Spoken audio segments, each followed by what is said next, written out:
Okay, not too long ago, me and a friend of mine, Benny Griffin, got to go down to southern Arizona and sit down and talk to a legend in the hound dog world and the cowboy world, Warner Glenn and his daughter, Kelly. We sat down and talked to him. We talked about hounds, lion hunting, dry ground lion hunting. I mean, when you talk about dry ground lion hunters, the greatest, Warner Glenn's name come up, and his daughter Kelly. And anyway, we got to talk about the hounds, how he got started, dry ground lion hunting, and about catching 2 Jaguars in the United States. Also, we got into a little bit of politics there at the end.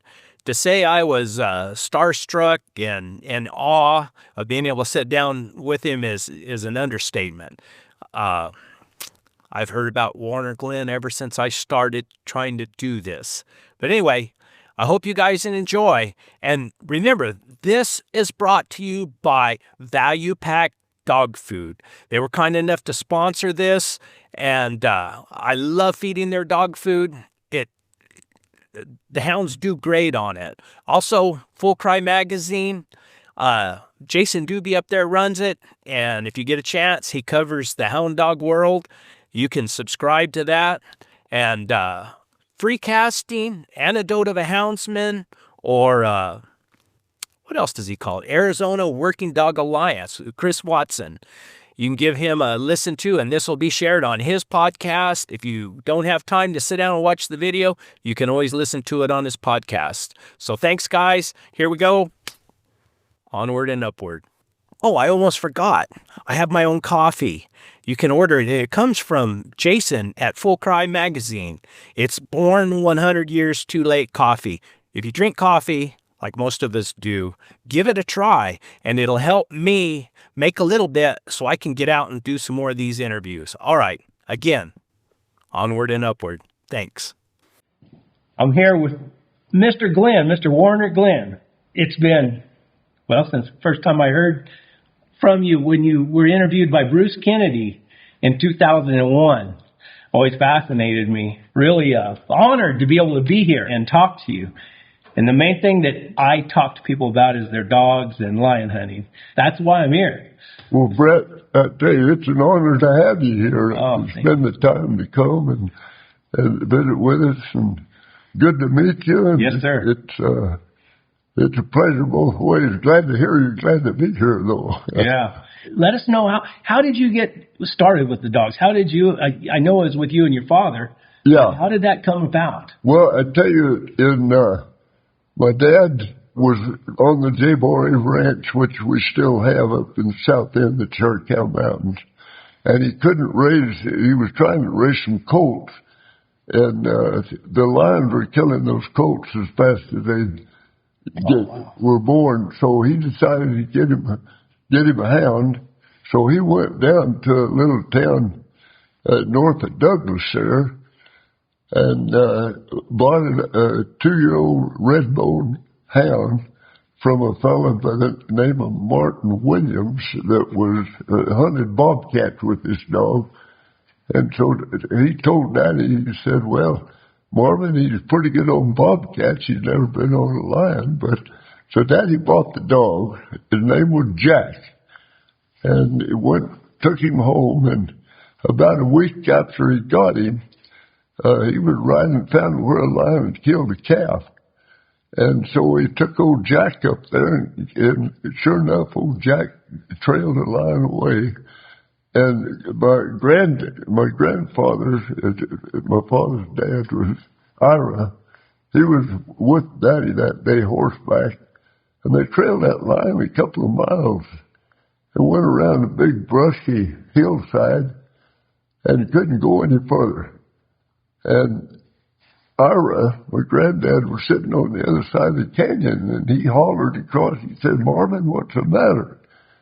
And he said, well, Jack trailed that lion in here in this thicket, but he can't go anywhere. He can't go anywhere. And Ira said, well, Marvin, he said, why don't you look up? The lion was treating a big, kind of a medium-sized pine tree right there, and that was the first that was the first line he caught with old Jack. And it went from there. He started, mainly he was just hunting to protect his own livestock up there. And then in about 1940, that would have been in the early 40s. No, the late 30s, actually about 1938. And then the early 40s, he started figured he'd take clients and tried to help pay. By then he had a pack of 4 or 5 dogs, and so he started paying clients in 1948, actually. And I was born at 36. I started hunting with my dad when I was 6 years old. Okay. That was the first line I got in on was when I was 6. And that was right there on the ranch. And so I've been helping him. Of course, I had to go through the school years, which was pretty tough to get a long time I'd go home on weekends and hunt or vacations and stuff and hunt, and try to help my dad. But then it just went from there. That's when we started paying clients and just kind of picked around here, had traded dogs with people around here, or did you send away and get hounds from somewhere else? Or yeah, well, I tell you, at that time, most of the hounds, we had some of them we got from the Lee boys, some of the bloodlines, and other places, but Daddy started raising his own hound. Most of the hounds we had were either black and tan or blue tick, red bone, that type of hound. Good dogs. But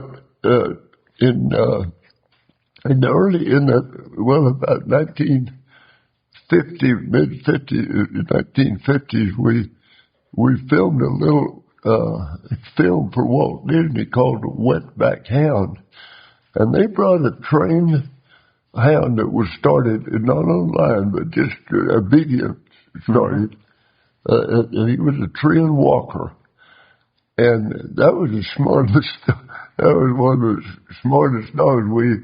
He was the star of the picture. The picture was Walt Disney put it out. It was a live action short, and when it was over, Daddy tried to buy Paco, that was his name, and they wouldn't sell Paco. They had other plans for him, but Daddy, he got a Walker male out of Finley River Chief, from, I think, Arkansas or Missouri, I don't remember, and then a female out of House's Volley.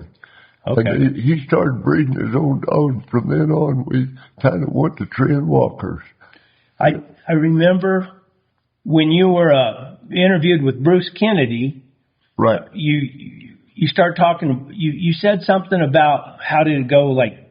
Said we did a lot of trailing, but not a lot of catching. Well, that was with the older dogs. That was with the blue ticks and the black and tan, the red bones. They had good noses for this. We do our hunting here is dry ground, line hunting, and it's tough. Trailing conditions are tough, and they had a little better nose for coat. They would trail a track a little too old to catch. They would cold trail all day long and carry that track, but wouldn't ever quite. Well, they did eventually, of course, but seldom trailed it far enough to where they'd get the cat jumped. So those walkers, they couldn't quite trail a track that old, but they would get more of them jumped and caught at that time. Basically, because they weren't trailing too old of a track. That's right. They would trail a track, a catchable. I call it a catchable, set like 8 or 10 hours old, or maybe even a day, 24 hours old. In certain conditions, they can trail a track that old. But sometimes those tracks aren't catchable. You just spend your time. You see a lot of country that line's using, but you learn a lot about the lines, but you don't see many out. So, do you have to help the dogs quite a bit? I mean, you bet. I tell you, and we still do it. Kelly, my daughter, hunts with me now, and we still help those dogs. A lot of fellas say, heck, if I have to do it for the dog, why do I have the dog? But I tell you, some of those guys don't catch what the lions they would if they'd help those dogs. There's times you got, like in real buffy, rough country, you've got to help those dogs. You've got to take them around and cut a head and we always, once those dogs hit a track, number one, we want to make sure it's a lion they're trailing. And number two, we want to make sure it's going the right way, because they'll hit a track and take it backwards a lot of the time, especially on an old track. A fresh track, they usually hit going the right way. Oh, they'll turn it around. Yeah, but an old track, 50% of the time, our dogs will be going backwards. So we find that track, make sure we're going the right way. Can you tell by looking at the dogs, or do you have to find the track? To be 100% sure, you better find that track. Yeah. We think we can tell, but if it keeps getting weaker, the way they're hitting the brush, they take. If you're in a country where there's quite a bit of brush and foliage, they take a lot of that scent off the smell of the leaves as it goes through there. And we call that hitting the brush. The dog be hitting the brush. Sometimes you can get an idea which way it's going, but to be 100% sure, you better find that track. Yeah. When you have a bad lose or those dogs ball up and they can't move it, okay, you kind of look through the country and try to figure out where that line's going and jump ahead, or? We try to. We try to. And there again, sometimes we're right. Most of the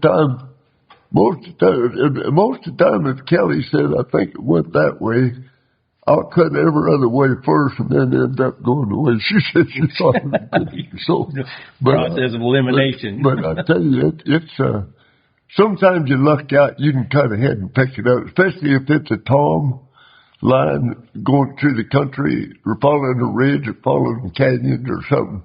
You can cut way ahead if you make a lose. Because he's going somewhere. Yeah, sometimes they have a certain route. And this country we hunt here, we kind of know the route those lions take, especially the tom. They're that habitual that you can, even if that lion, that one tom is taken out, another tom's going to take up that same route?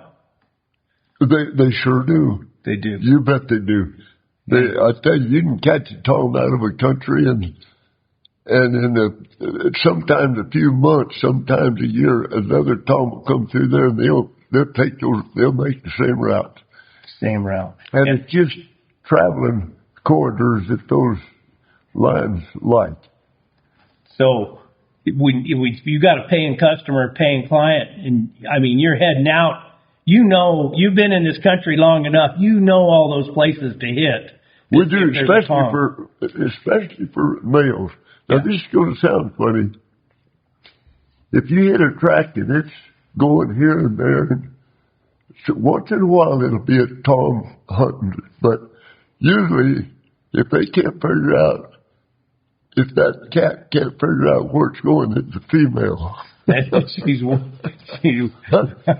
because they're more, and they're harder to trail. Number one, they don't leave quite as much scent. And also, they do a lot of crooked traveling through the country.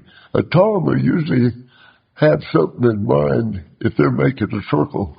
Now, it's not around a kill. A tom will hang around a kill, depending on the size of prey that it has killed. But in the winter time here, they'll eat off a deer for like a week on and off. Oh, really? Back and forth. But summertime, that meat turns sour so quick, usually about 3 days is all, at the line of return to kill. But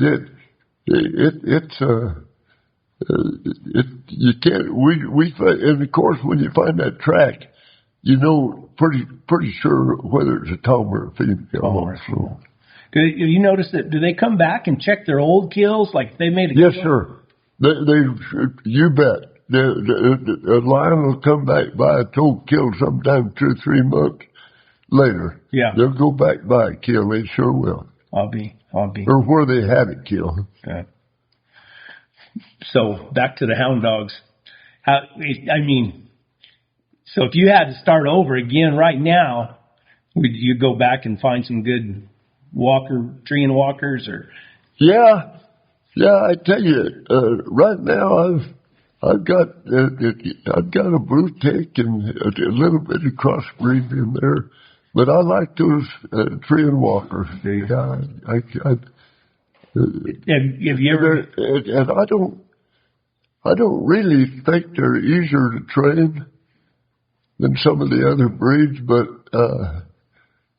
they're good. They're good hounds. Some of those others are too. I've had some awful good black and tans. I've had some awful good blue ticks. And of course, Daddy started with the red bone. With the red bone. Yeah. So. Have you ever messed around with the running walkers at all? Those running walkers they use on bobcats down South Texas? No, we haven't tried a running walker. But I tell you, at times I might be wrong about that. We had Kelly, help me out. Yeah. Hook and Horn were running walkers. Hook and Horn? Hook and Horn. And Hook was amazing, and Horn was just glad to be there. Hook and Horn. And also, there's a walker called the July. Yeah. July. That's a running dog, running type dog. And that would be and we had a couple of good July walker hounds. Yeah. So we have tried to run and walker. Yeah. We got a couple of good running walkers out of some folks in California, and turned out to be one of them. We had two, Hook and Horn, and Hook ended up being one of the best dogs I've probably ever had. Really? And Horn was just there. He just wasn't that good, but Hook was one of the best dogs, and he was smart along with it. What made him? Was that? I mean, what do you think? What would be the traits that made him good? Okay, when I'm talking, if he trailed a big old bluff somewhere and couldn't get up through, he would figure a way to go around. He wouldn't waste time barking just because he couldn't get through. He would pull out and go around and get to the top somewhere. And he would come back on top to that spot where it might be a big rim, it might be a quarter of a mile to where he could get through, but he'd come back to that spot and hit that track and go on. Find the track. And that's the dogs that catch you some lions. And plenty enough nose, had good enough nose? Yeah, Hook had a good nose. He sure did. But he was kind of a typical walker, though, not a 24-hour track. You could tell it was lion scent in the country, but as far as trailing it and covering some ground, he wouldn't do it. But that's okay. You go ahead and if you can get a direction, you go on and try to pick it overnight, track up somewhere. Do you think that now you have as many lions in this country as you did before? Probably not as many as there ever was, but there's more lions now than there was when we were hunting in the 50s and 60s and 70s. Oh, okay. Yep, because at that time, during the 50s, 60s, and 70s, there was Arizona was paying the state bounty until on lions until 1972. And then they took that bounty off and put a season on them, actually, and made them, actually, at that time they didn't, it was year-round season, but you had to have a tag, and they allowed one lion per hunter per year with a tag. So it wasn't a draw. You could get a tag over to the counter at that time. And the lion population, that's all the help it needed. From then on, when they took that bounty off, and they made it illegal to trap a game animal because they made that mountain lion. It took them off the predator list and put them as a game animal. It's a game, yeah. And it was illegal to trap them. So, and that saved. There was just enough help that, in other words, right now, the lion hunter is in pretty good shape as far as being able to go out in 2 or 3 days' time, get on a good trail, good track. There, back in the 50s, 60s, and 70s, Daddy and I would ride maybe for a week and not get on a line track wicked trail. Oh, really? I mean, it was pretty. A lot of guys were hunting, quite a few. A lot of people. Some were trapping. Some of the ranchers had traps out. Mm-hmm. There was just a lot of pressure to keep that predator base down. How about the poison for coyotes? Do you think that might have affected the lions a little bit? It affected them some. Yeah. Because once in a while, now, lions usually like to kill their own. But we've found a lot of cases, many times, where a lion is eaten off of an old carcass. Maybe just go by it and get it.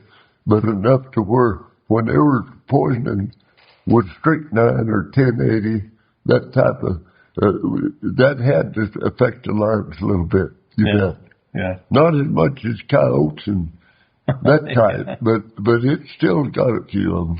The main thing, that poison program, it was hard on lion hunters, hound it. Oh, I bet. Yeah, it was. You really had to be careful that going in and hunting in an area where they had that poison out. Now, they were supposed to mark those areas and let people know there was poison out. Before we lost a few good dogs to poison. Wow. So you lost some dogs to poison. We sure did. Yeah. Not many, like 2 or 3, probably. I just and you probably breaks your heart when that happened. After a while, you knew the areas. I bet. You bet. And they were good. They were usually good about. But what made it hard?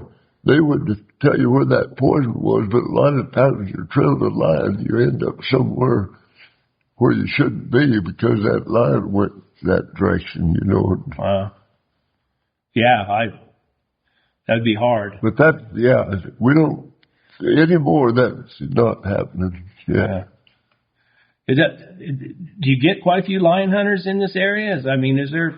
There's quite a few. Are there? And I'll tell you.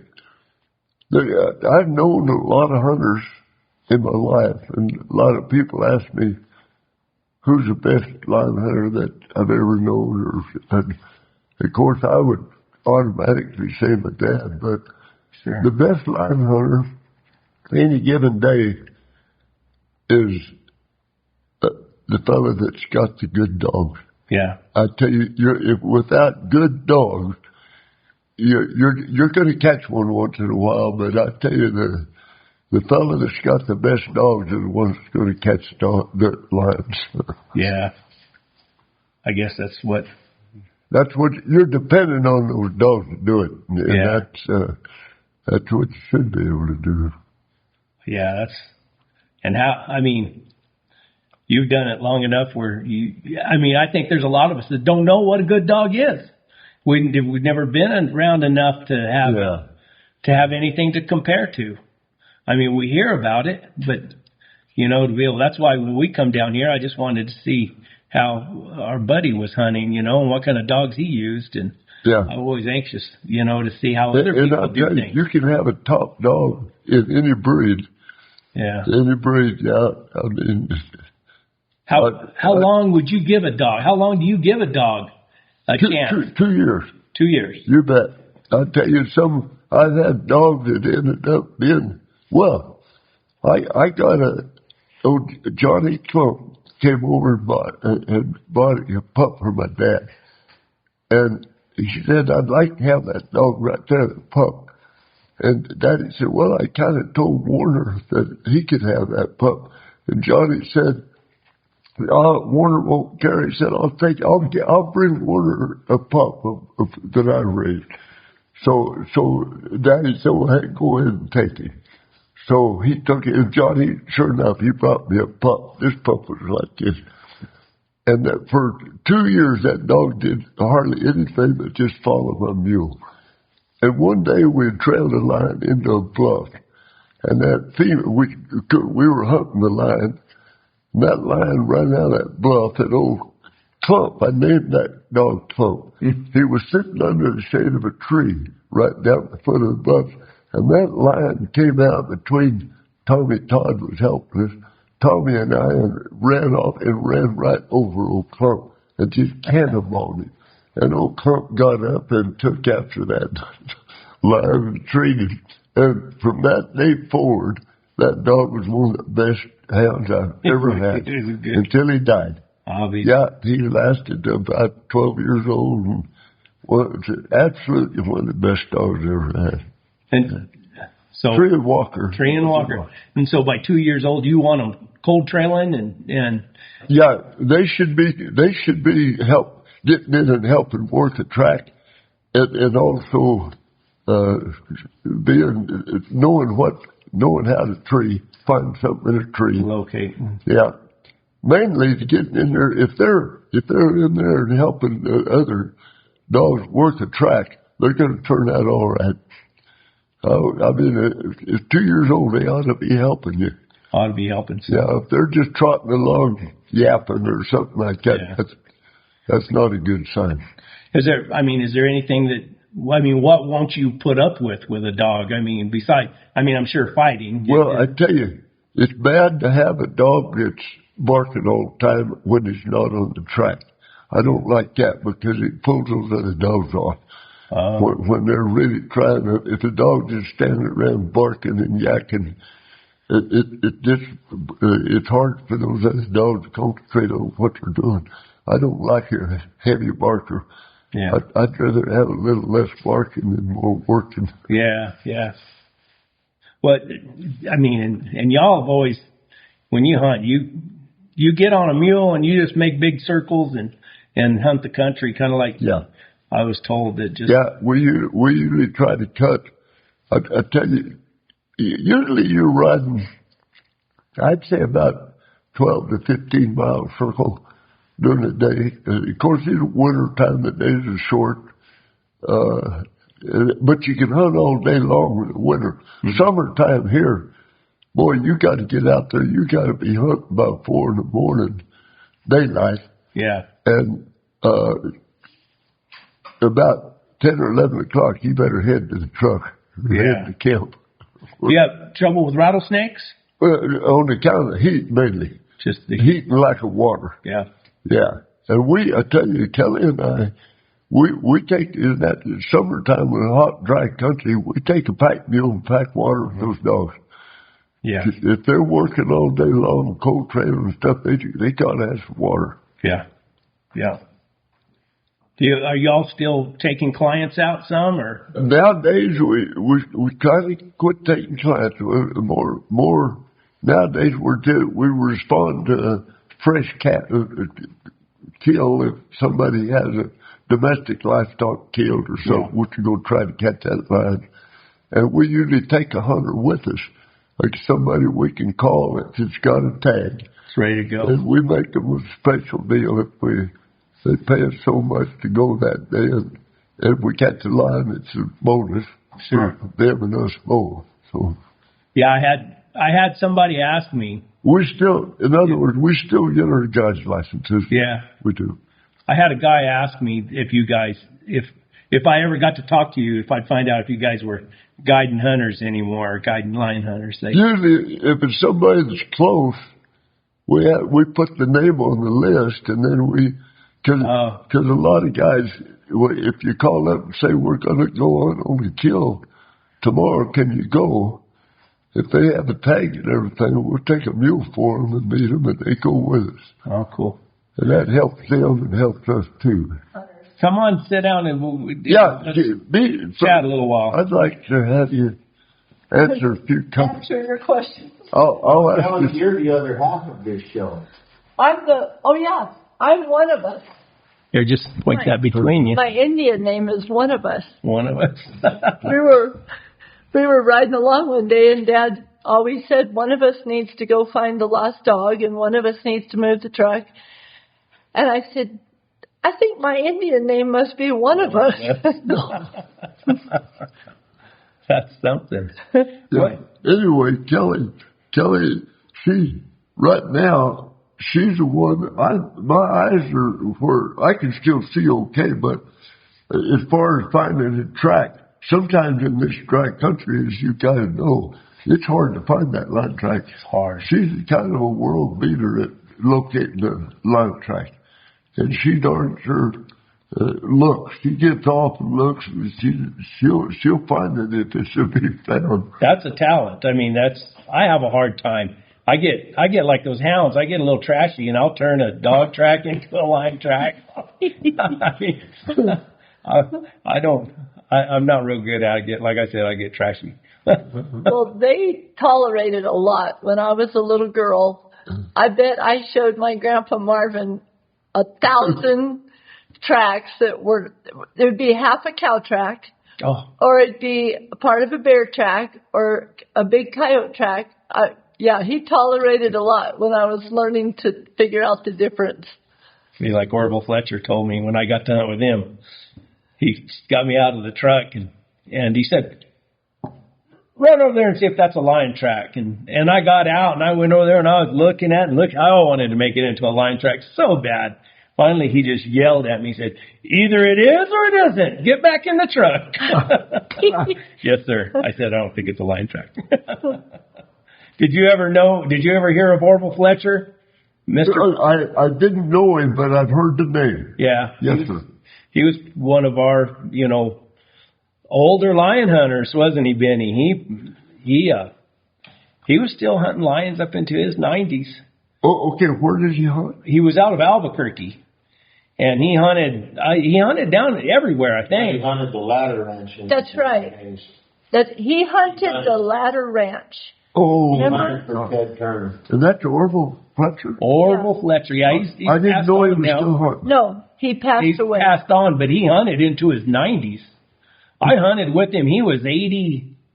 He had to be 86 or 87, and he was a real deal. He was kind of hard to get along with. He wasn't the friendliest man in the world. Oh, but, is that right? He was just hard on you. I think he had a good intention about it, but he was hard on you. He was hard on me. Plus, I think at that age, they might have earned. They probably don't want to tolerate. No. They don't want to tolerate exactly a younger guy wanting to learn, and they want to get the job done. Yep.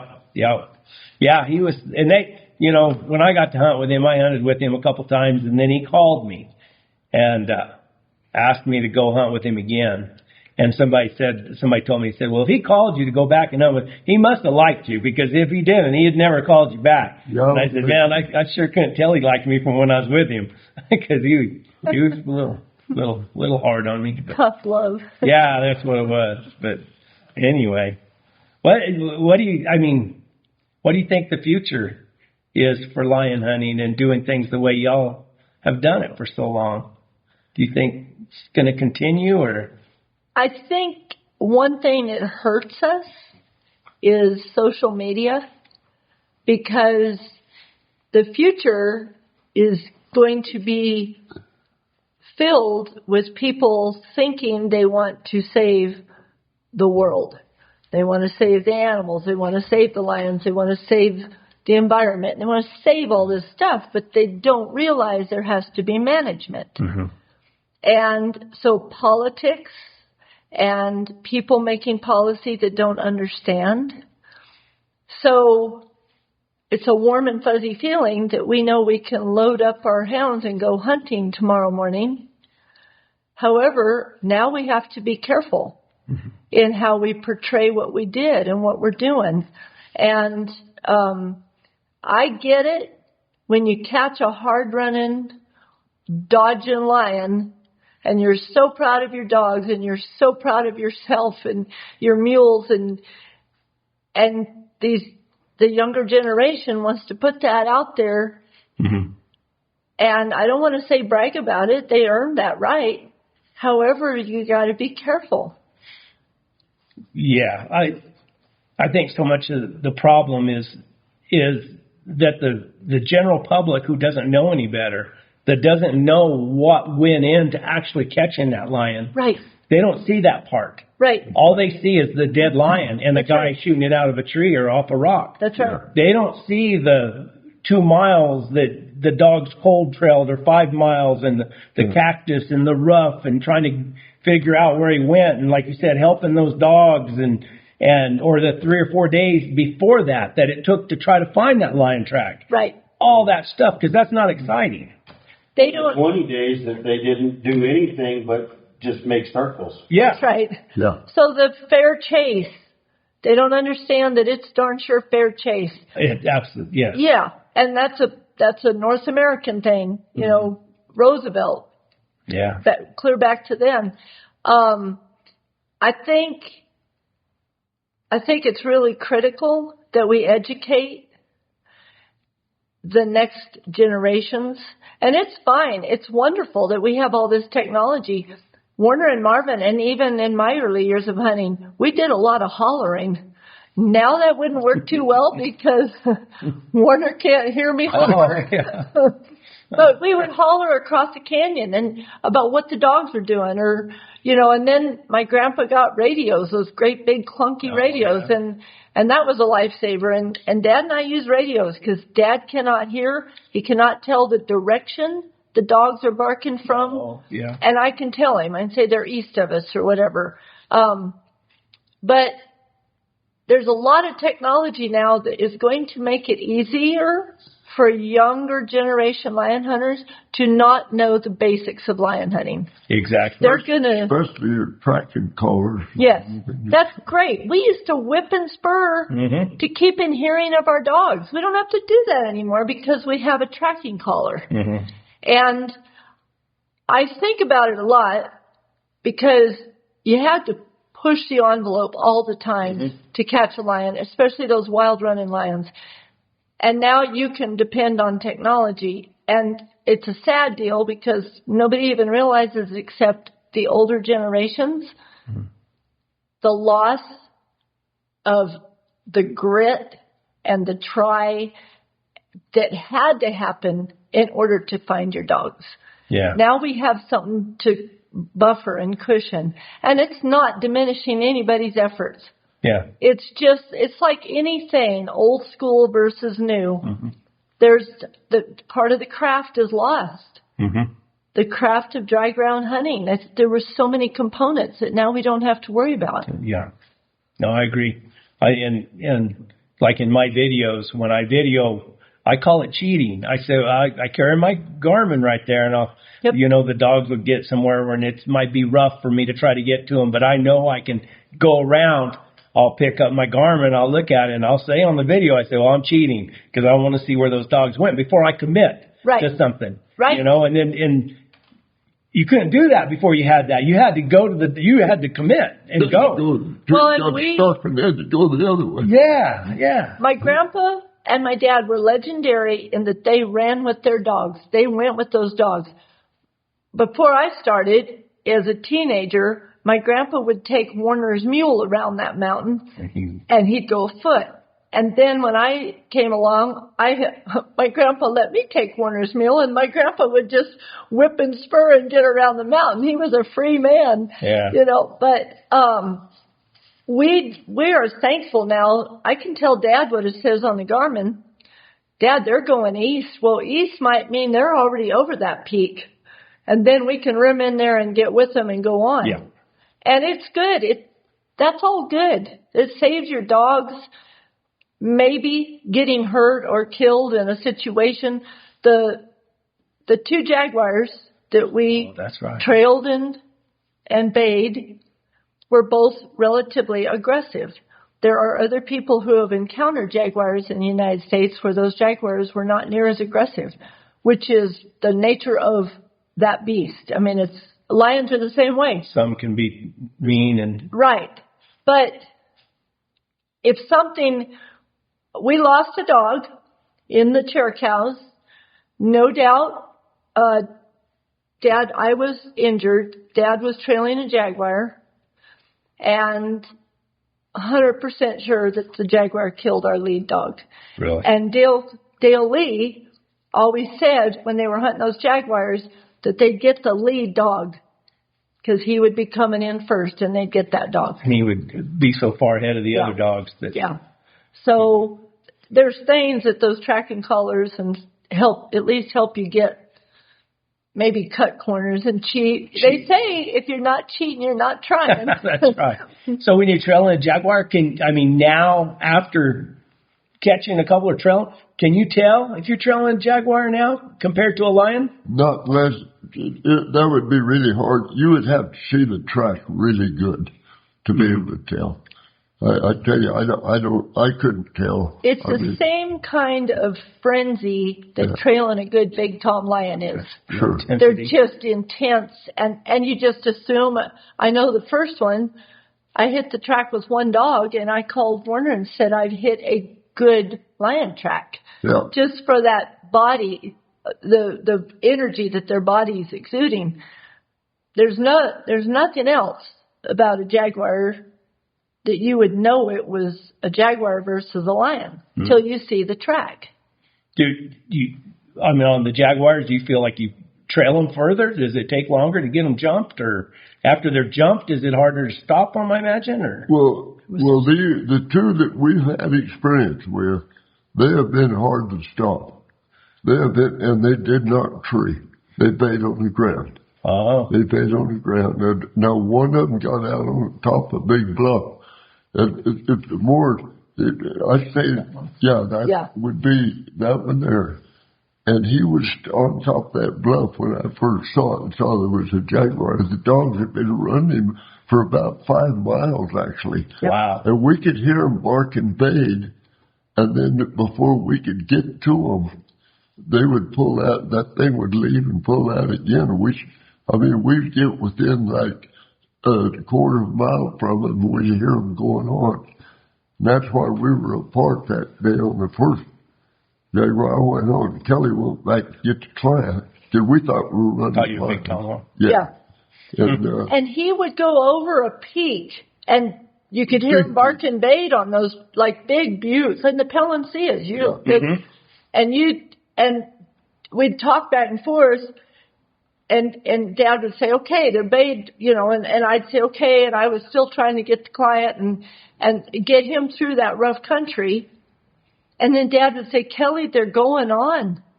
And we thought, holy cow, this is a wild lion, because we've run some really wild lions.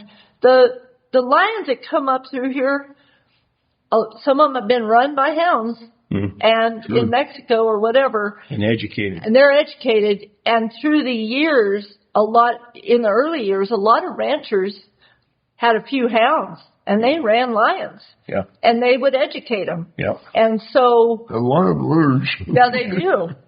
So we just figured it was that day we were 12 miles north of the Mexican border. And we figured it was a lion that was well educated. Yeah. So he was aggressive, and I think, of course, we didn't see each time he left, but just the body language that he had when Dad had him finally bayed, he was nonchalant at leaving. It was like, okay, and off he, and moving around. It was he was in control of the situation, that Jaguar. That'd be something, though. But they know how to climb. I know they know how to climb trees. They just didn't want to. They just didn't feel the need to. and that's not. That's just too. Events that happen. That's not.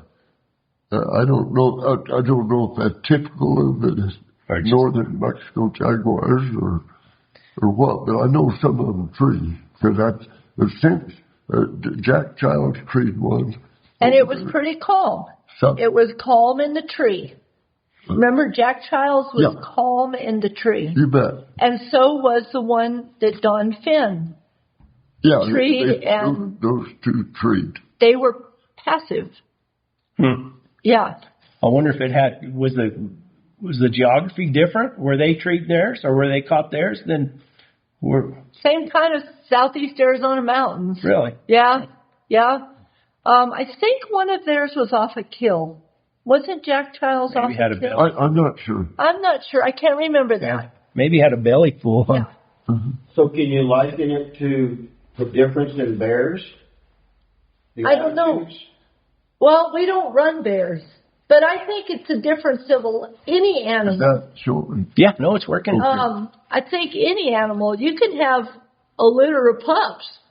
And They're all different. 5 pups, and some are aggressive, and some are passive, and some don't care. I And just hear the bear hunters talk about some of the bears that'll just walk around and take a rest and swat at the dogs and then get up and walk away.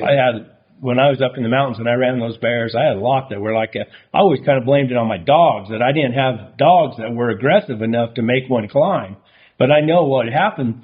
They'd be, and you get up to the top of the hill, and and I'd be trying to get up there on my mule and try to get up there, and you could hear them, and then I'd get about 150 yards away, and then they'd go off down the next hill, and then up the next one. There I'd go, and you could do that all day long and never get that bear stopped. Never. Oh, sometimes bears are boogers. well, and he was probably catching his breath Yeah, Sure. and pulling out again. like in a bunch of little gnats bothering him, nothing really enough to make him hurt. And I think that's what those Jaguars, I think as soon as they catch their breath, they Keep on going. Yeah. That'd be amazing though to see. I bet seeing that spotted cat was just. I bet. I couldn't believe it when I saw it was Jaguar. I didn't have a camera with me, but it was on my mule. Yeah. So as soon as I saw it was, I ran back up the hill I had my mule tied to get a camera, and that's when I got the pictures of that first one. But that's a rare deal. Even today, I mean, Do you have a hard time getting your dogs called off? I did, because you can imagine. Oh, yeah. Now, my dogs, usually they're not, they don't run right in and grab a lion when it's made on the ground. Yeah. They'll they know enough to respect that some, because I've had dogs before that would run in and get them, and usually they got hurt bad. It don't take them long. Yeah. So I was lucky on the 2 Jaguars that we did those dogs stayed back, but I still had a pretty high vet bill. The first Jaguar broke a dog's leg, and Dad didn't even realize when he got to him, it had already gotten a little dog named Blue. That's what jumped off that rock and ran. Yeah, it ran down and bathed. The next time, it was down in the kind of cove, and they could get to it then. Oh. And it had already broken the leg on one dog, and it had the other one back behind it in this kind of a cove. It was kind of a water field. She was playing dead. She was real rough canyon. Yeah. How long apart was it that you caught the Jaguars? 10 years. 10 years from the first first one you caught. 10 years later, you caught the second. One was 1996. The next one was 2006. What year was this one here? 96. No, that was the first one then. Yeah. Did you get some pictures of the second one? Yep. Yeah, we have pictures. Oh, okay. Yeah. We have pictures of the second one. Yeah. He got some good pictures. So the story on the second one, you're just out making a circle, hunting a lion, and no, we were hunting lion. And thought you were on a lion till you seen the spots. We were hunting lion, and I'll tell you what happened. We had eaten lunch. This might take a while. We were eating lunch, and all I got to do is go back to the rock house. So. And I'm going to send you some dinner, by the way. Anyway, we'd eaten lunch and hadn't hit much time that morning. We were on a big rim, and I told Kelly, I said, well, one of us ought to go back to the truck. Actually, we had cut it a little further. Well, and a cowboy was with us, and he had a little hound that was crippled. Yeah. And so Dad said, one of us. Kelly, why don't you take David's dog back to the truck with you, and and move the truck, and we'll keep on cutting this rim and meet you this evening. And this was like 1:30 in the afternoon. And she said, that's fine. So she took off, and it was gone about a half a mile. And David, this cowboy that was with me, called me from behind me on the radio and said, one old powder just came in from behind it, and something has bit him on the neck and the shoulder. He's bleeding pretty bad. So I thought, what the heck? So they brought him on up to me. They caught up with me. We were on our mules. I got off, looked, and I thought a big hog. They have those feral hogs. Feral hogs here. Also javelina. Yeah. And I thought, shoot, that he run into a javelina or a hog bit him on the neck, something. Because I said it wasn't a lion, because he'd have stayed, and so about that time, all the other dogs just disappeared off this bluff. They went down through a big chute that went down through the bluff, and evidently they could get the wind. And then when they got to the bottom, we heard them just pull out and just barking and running, just licking his split off this great big mountain across a big canyon, well right out there on those bluffs. And they went over another little ridge in the canyon, and we could watch them. And by now they're a mile or a little over from us. And they bayed over there on this little patch of boulders on a far ridge. And we could see them once in a while. They would scatter. Then they'd go back and go to bay. And I said, shoot, they ran that bunch of hogs off of here. And he's got one bay. I said, you got to wait here, and I'll get on my mule and I'll go around this bluff and go down there and get those dadgum dogs, which I did. I went down there. When I got down there, I got within about 100 yards, and I looked up and I could see this big cat in the shade of a cedar tree. Spots, yeah. And I couldn't see it. It was just dark, and he was backed up against this boulder. And actually, the boulder right in the picture. And I said, heck, I said, they've got a big old tall lion bait down here. Come on down. So those guys went to get on their mules, and about that time, that Jaguar charged those dogs and ran them off, and they scattered, and he got out in the sun. And then I could tell it was a Jaguar. And I said, oh, my word. I said, they've got a Jaguar bait. I said, get down there and help me get these dogs. Yeah. So far, there was 4 of them coming. And they were cowboys. They were. Yeah. They were coming off the mountain. And I got up there and got some pictures. And then already he had bit 2 of the dogs. And old Rietta, little female that I had, they were barking bait at it again. It had backed up on those rocks. And I was about 40 feet above it on the slope. And old Rihanna looked back at me, and that thing ran there and got her just like that, and bit her right through the top of the back, and then just let her go and turned around and went back. And walked back in there. Get that rock. Those other dogs were barking at it. And she picked that one out. Yeah. When it broke eye contact with it, it got her. She was still able to get out of there. It didn't break her back. So I thought, man, I'm going to get the dogs killed here. So I went to holler at those dogs and tried to get them back with me.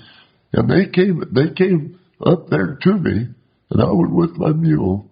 And that thing looked around and saw that when the pressure was backed off, it took off down and ran right off towards the guys that were coming. And it got over there, and it hurt. I watched it, and by then the dogs looked and saw it was gone, so there wasn't any stopping them then. They went and got after it again. And I looked over, and I could see that Jaguar. He heard those guys on the mule, and he squatted on the ground, and I could see that big old head turning like that, listening, trying to figure it out. He could hear the dogs coming, and he could hear those guys. And I told David, I said, David, I said, he had a radio.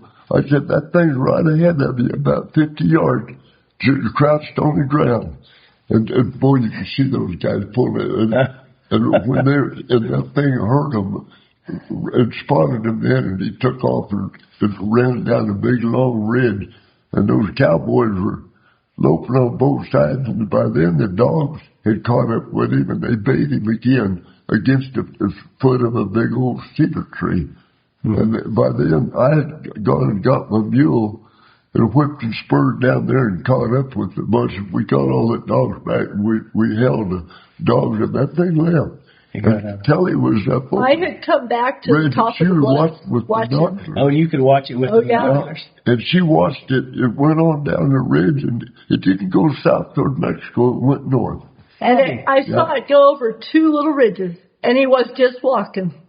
He wasn't trotting, running, nothing. He was unaffected. Speaking of Mexico, do you think that big old wall they built through there, is that going to keep Jaguars from coming in? There's no wall there. Oh. That corridor is still open. Oh. So the wall was stopped at the edge of the Palencias. Yeah. So far. And then for about 20 miles, there's no wall. So you think they ever build that across there, you won't get no more Jaguars up here? You think it'll affect the lions coming in here? The wall would. Yeah. It would affect everything wildlife-wise except wild turkey. Yeah. They could find.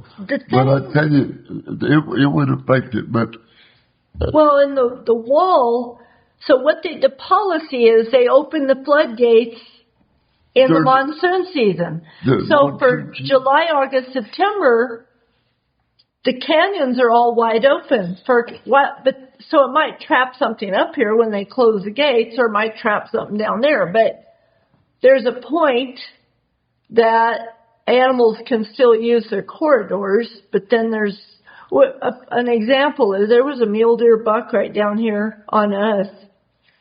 Mackenzie and I saw him every day on the border trying to go south after they shut the gates, and that his habit was going. His habit was sure. Oh, and he couldn't do it no more. Yeah. It's a wildlife corridor. Those Palencia Mountains is a good corridor. Yeah. Oh yeah. Oh yeah. And then is that the Sierra Madres down there below that, or? Yeah, it's starting in the Sierra northern end of them. They run into it. So that just feeds all this country. Yeah. Kind of. And then they go north and go right up into some of the other country. Yeah. Yep. The Jaguars that came into the Babbakee Reefs, and then that's a different. The Huachucas, Santa Rita's, the Babbakee one, I believe, was Macho B. I think so. And then those are different Jaguars than these. Definitely, because they have a lot of pictures of all those, and we have enough pictures because the Jaguar pelt, their spot pattern is their fingerprint. It doesn't match any other Jaguar. Each has an individual. So they do have a way to tell when there's a new Jaguar. And the press likes to say there's a new one, but the good news is some of the people doing research that can confirm on all those cameras when they get no, it's the same one or whatever. The Chiricahua Jaguar is different than the ones that were over there at the back. How far do you think they travel? Their home range at Jaguar. Do you think these are just young toms looking for their own? The first one, these were not young toms. Neither one of the ones Dad photographed were young. In fact, you estimated them to be 8 or 9 years old. The Jaguars, he said, would these be young toms? It might be. The Macho B was an older one. They're all not juveniles and not too young. I would say 3 or 4 or older. I wonder how far. I mean, what do you think? What is a Tom Lion? What is his range in this country? 300 or 400 miles. He makes a big old loop, doesn't he? Oh yeah, and the Jaguars would be just as far or more. That's probably more, because these have to be coming out of the population of Mexico. So we had, after the first one, we had Alan Rabinowitz, who was a world-renowned expert on big cats in general, but Jaguars was one of his specialties. That was it. Yeah. He's the one that did the study and beliefs. Oh, okay. Of Jaguar. Yeah. Because everybody said, this has to be rare because they like water. Well, he said, animals adapt. Mm-hmm. And there's no doubt these Jaguars that are in the last 20 years up here have adapted to a dry climate because we don't have plentiful water. So they're not coming up here because of live streams. Yeah. That's crazy when you think about that. How far they can come and how, Right. Of course the Jaguars are just, that's like a freak deal. I mean, too. And how many years have you been hunting hounds? Yeah. How many years have you been hunting hounds? 40, 50, 60? Well, he had hunted 60 years before the first Jaguar.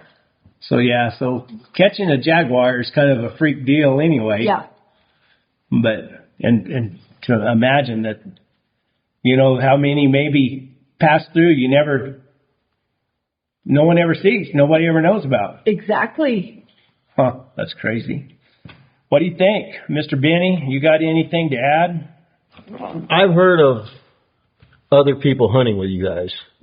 Like, for instance, Scotty. Derringer. Was he real young when he started hunting with you guys? I mean, I understand he's got his grandpa and his dad, but what I'm getting at is how much influence have you guys had in younger hunters? So, you go ahead. Yeah, we might have influenced Johnny Cloak a little bit, a young hunter. I'm not sure that. I could tell you a little story about the first time Johnny was with us when we caught a lion. Please do. It was in the Dos Cabezas Mountains. Johnny would have been probably 15 years old, close to that either.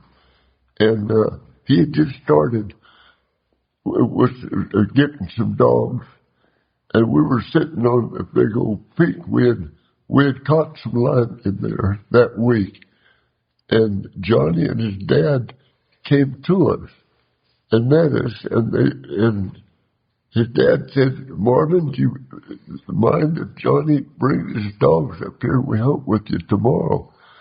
And Daddy didn't like the mixed dogs, and he said, "Well, heck, I don't know."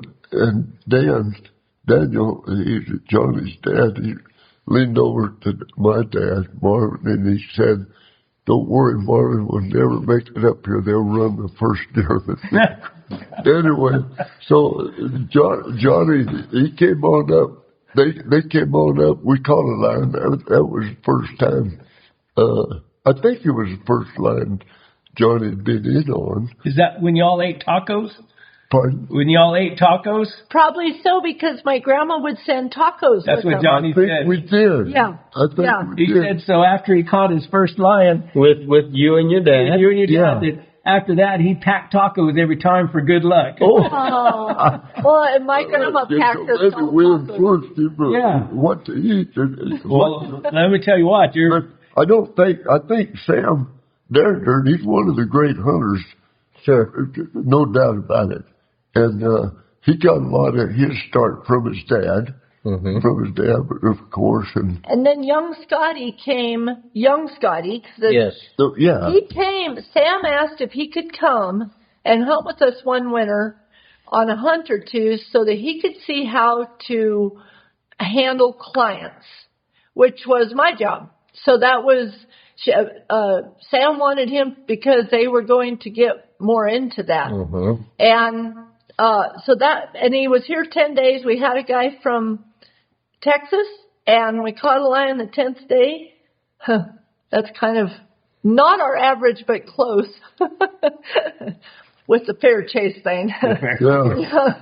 10 days. 10 days. Yeah. Yeah. That's So stretching it. well, we used to book our hunts for 10 days. Yeah. And that way you didn't have to you could deal with whatever weather hit you or injuries to dogs or whatever. So, but anyway, so Scotty came and hunted with that, and I know we influenced him a little bit because it's just an adventure to go hunt with anybody. You learn some and you see some things you don't want to do ever again. They probably learned what not to do. What not to do. And what to do. And you learn the definition of chaos when you hunt with us.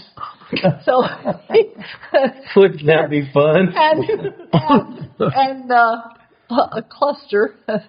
I won't continue that word, but we have, and then we had a young man live with us for a couple of years who was raised in Santa Fe. His family had him come live with us. My mom homeschooled him, and in his high school, 2 of his high school years, he was amazing. You guys, you talk about a natural. Natural. Hunter and cowboy. Yeah. He learned to heel calves in the corral. He learned to see lion tracks like that.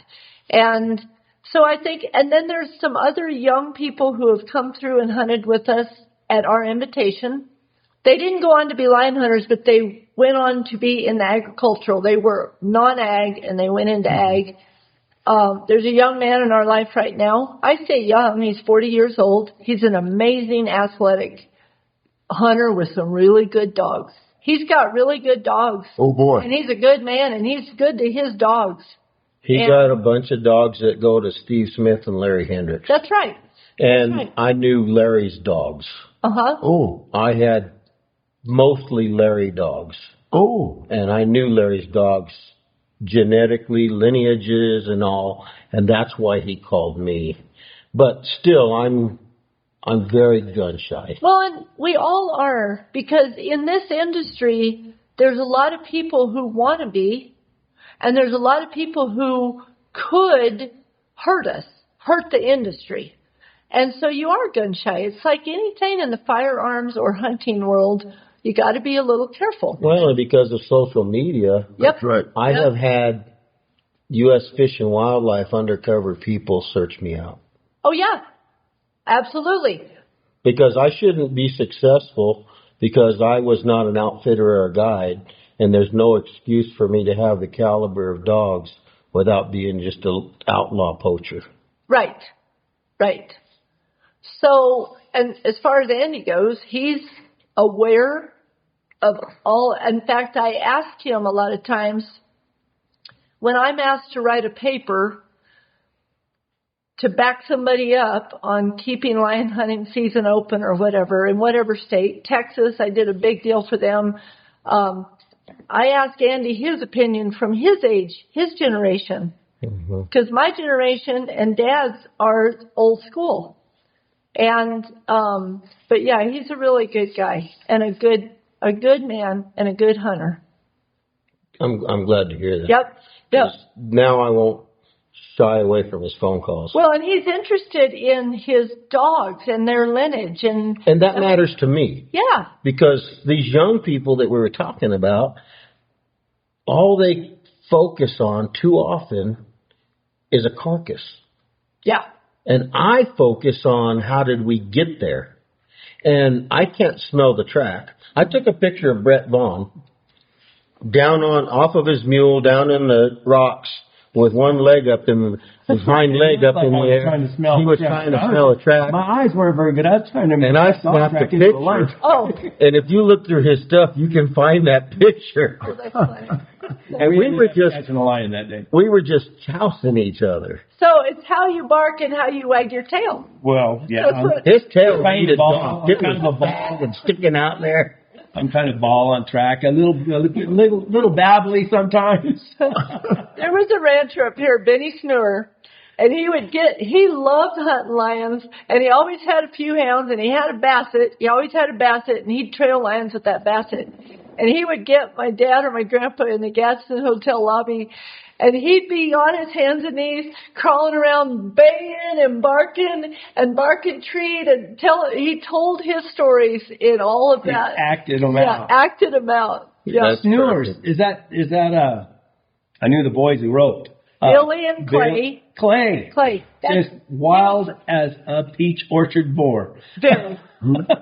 Clay Snur. Clay Snore. Yeah. Funny. But He's wild. just think, 2 generations in the past, Ben, his Right. grandpa was a wonderful guy. Yeah. And he was a good friend of the Glens. The Snores and the Glens were really good friends. And Marvin and Werner hunted with Ben quite a bit. And Oh, yeah. Bill is kind of like the opposite of Clay. The young Bill. Yeah, Bill. yeah, he's Yeah. so quiet and Yeah. businesslike, and Yeah. and Clay I was around him. Him and I roped against each other for years, and I'll be darned. he was just. I could tell some stories. Yeah. Yeah. Clay's the guy that had the breathalyzer on his truck. And one of the most talented ropers you've ever seen in your I life. know. I know. Unbelievable. That's a dirty Yeah. shame he didn't Yes. stick with. Well, Exactly. that was like Byron Wilkerson. Oh, Byron. He was amazing. I used Remarkable. him in the movies. I would Byron Wilkerson. Oh yeah. He was a roping fiend, and I'll be darned if he couldn't stay off the alcohol. You know. 7-time world champ Clay O'Brien Cooper said Byron Wilkerson was the best roper he had ever seen. Yep. And never went to the NFR. No. I seen him. This is a terrible thing to say, but I'd seen him at these. We used to have these challenge ropings at the USTRC rooms, Yes. where you rope 4 head in less than the national average, and you get a check. And he would break the pot every time, and he would have puke down the front of his shirt from drinking too much. From drinking. But he too could much. go out there and he could rope everything by 2 feet. I mean, just like that. Yep. It was amazing, absolutely amazing. Yeah. And it was a shame after he kind of got straightened out and then he got sick. So Keith is his brother, and he hunts with Terrell Shelley, or when Terrell was still hunting. Mm-hmm. He still has some hounds. He hunts with a good friend of mine, Missy. Who's Missy? Is she the one that has the mules? Yes. And she sold a mule at the Jake Clark mule sale in Powell, Wyoming. I don't know her last name anymore, and shame on me, Okay. because she got married. Okay. She went back to her maiden name of Mraz. Okay. I And- heard about her just because of the mules. She's a dandy. She's got a heart of gold. I'll be darned. And we've spent a lot of time in the saddle together, too. Very cool. And Keith came to our get-together, Good for him. and he started this year. I guess it was this year, wasn't it? It was in the spring. Mm-hmm. So he started this year what he started at Terrell's. Oh, donating that. He donated a pencil drawing that Yeah. he made, Yeah. and we had a silent auction so that everybody has an opportunity to help offset the cost of Yep. these things. Good. So that's what Rick Dickerson and so we are, this year, I didn't have to be the auctioneer because we had Wade Hatch, the young man from Farmington. I think they have last year, Rick and I were the auctioneers for the silent auction. That had to be a blast. It wasn't too wild. Yeah, Keith. Me and Keith found it. I have 2 of Keith's pencils hanging in the J-Bar A because I'm a sucker for those drawings. I already had a lot of money in the deal, and it's supposed to help offset me, but I really wanted to buy it. But let me ask you about hunting in New Mexico for the sheep, in the Palin Seals. I spent a lot of time with Larry Hendricks when he was doing that, and he hunted the hatchets and the little hatchets, and those lions over there are different ducks. They would spend all their time in the creosote flats. They would make a little soiree up on the rocks and in the bluffs, and then they'd go back down there where the dogs couldn't get a snort. And he was disgusted. Yeah. And he threw in the towel. And if you spend any time with Larry, you'd understand Larry's antics. But he was disgusted. And we came over here into the Palin Seals and saw some of those feral hogs, too. They were eating at a liquid feed liquor. Oh. But anyway, Larry finally caught a lion that year. His whole winter, he caught one lion, and it was in the Palin Seals. And he was so disgusted, he didn't follow with his springtime crappie fishing at Bill Workman's and the whole ball of wax. And he said, Warner Glenn needs to do that thing. So, Warner Glenn what? needs to take over that for the state of New Mexico. Well, that's nice of him. Maybe not. I'm not so sure. So about 27 years ago, they asked us to start doing that. We always hunted over there with clients with tags, and if the ranchers had a kill. So, and Dad and Marvin, so way before Bill Miller Sr. had hounds, and you guys hunted with him, so we knew the country. And it is a hot, dry, rough country. It is very, but some of it's tough. but it's a whole lot better than the hatchets. Oh my hatchets. gosh, you're kidding. We went over there a few times to the little hatchets, and about that time they set up a deal in the big hatchets for the snare, that program. But well, the rattlesnakes and those little hatchets are killer. Rattlesnakes are terrible, even in the winter. Anyway, they contracted at us, and we still have it and the one thing that makes it work for us is all the ranchers know us, and we're very respectful to ranchers because that's what we've done all our life. Well, we get a lot of good tips from them about line signs. Where line sign, what's using what. Yeah. We try really hard to manage to catch a few lines every year out there, and we do.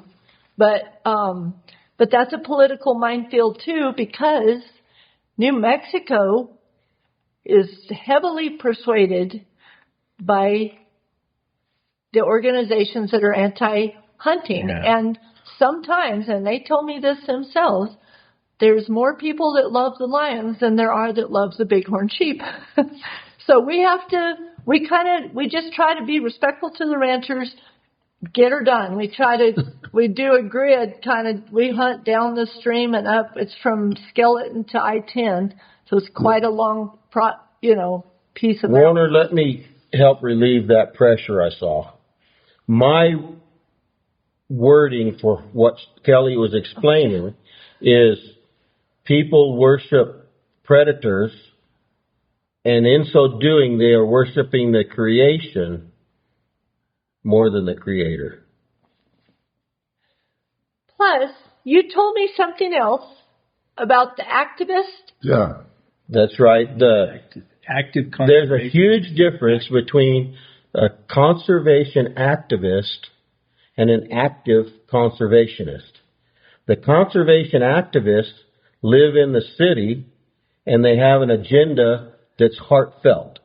Yeah. The active conservationists live in the country and make their livelihood getting along with everything that's there. You're absolutely right. I agree with you. You bet. It's well put. Well put.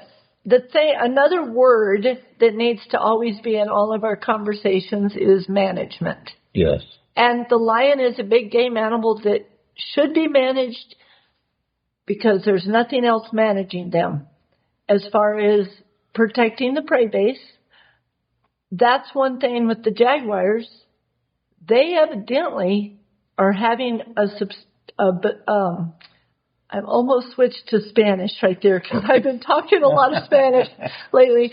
They have adequate prey base or they wouldn't be staying up here. These Jaguars, so far, we only had one that we paid a calf claim on. They don't appear to be calf killers, whereas lions are. Speaking of that, do you find the lions are? I've heard about different areas that the lions are more likely to eat calves than in other areas. I've heard that some lions. I guess maybe that depends on the deer population and stuff. Yeah, depending on what their mama raised taught them them on. to kill. That's what I've always believed. Yep. If that female taught them to kill cows, you got a problem on it. That's why I like enchiladas so well. There you go. You bet. Well, and in Mexico, a lot of times the prey base is down, so the lions are killing livestock, and then they come up here on these mountain ranges before the wall over here. But it was like they came, and that was the natural thing to eat calves. So, but Dad said, if the female raises her kittens eating calves, they're probably going to grow up eating calves. That makes sense. Which, ironically, when you catch a calf killer that's a chronic calf killer, they have an amazing amount of fat on their belly. And I can attest to that. Well, I said... That's who eating too much beef. That's very good to somebody that raises beef. I said, we don't want to tell the beef industry that, because that would, wait till the city folks hear that. They'll never... I thought it was carbs. No, it's hell. Oh, well, good. What else? What did we miss? I know, there's just so much... Then he said there's good to wind up with about the activists. Yeah. Probably that's a good one. Yeah. I tell you what, Those guys don't base anything on science. It's just out of their heart or Emotion. feelings. Emotions, Instead yeah. of science. And they say that a lot when it comes to voting. When it comes to getting something on the ballot, people vote with their emotions. They're not voting because of the truth or the scientific facts or anything. They're voting because of their heart, what's talking. That's why the Humane Society has these 3-minute ads on TV with these sad-eyed dogs. Oh, I know. It just drives me crazy. Gosh. I could go out They there and took take the some pictures of in my the vet's hounds office sometimes. They look sad because someone was getting their dog worked on. Right. Someone took their dog to the vet's office to get them repaired, to get them healthy, From a and lion somebody bite, no. somebody took a picture, and now they're using that. It's twisting, and it's sad. Yeah, it's absolutely sad. What? I've only shown, I mean, I don't show the lions dying on my videos. I just don't think it serves any purpose for what I do. We don't either. Yeah. We used to video. We never showed one dying. Yeah. I try to show the heartaches getting to where the lion is and everything, but I still have people say, why would you even want to hunt one of these? And and most of the time I'll just say, you don't understand. And every now and then I come out with I said, like you said, it's got to be managed. And there has to be some kind of balance provided, and we're here to provide that balance. Without that balance, there's just big cycles in nature. And then why let such a noble animal starve to death after old age? Why not utilize it and keep the balance in nature and us, do something with it? You've got to harvest a few of them. Yes. Yes. Well, as much as people don't want to admit it, don't want to face it, we are part of the food cycle. Sure. Part of the food chain. Yep. Yep. No, it's more than that. Thank you, Mr. Glenn. I really appreciate it. Call him Warner. Well, I know. Yeah. Call me Warner. When you were speaking of the influence, who or Benny asked the tape that Bruce Kennedy did influenced me a lot.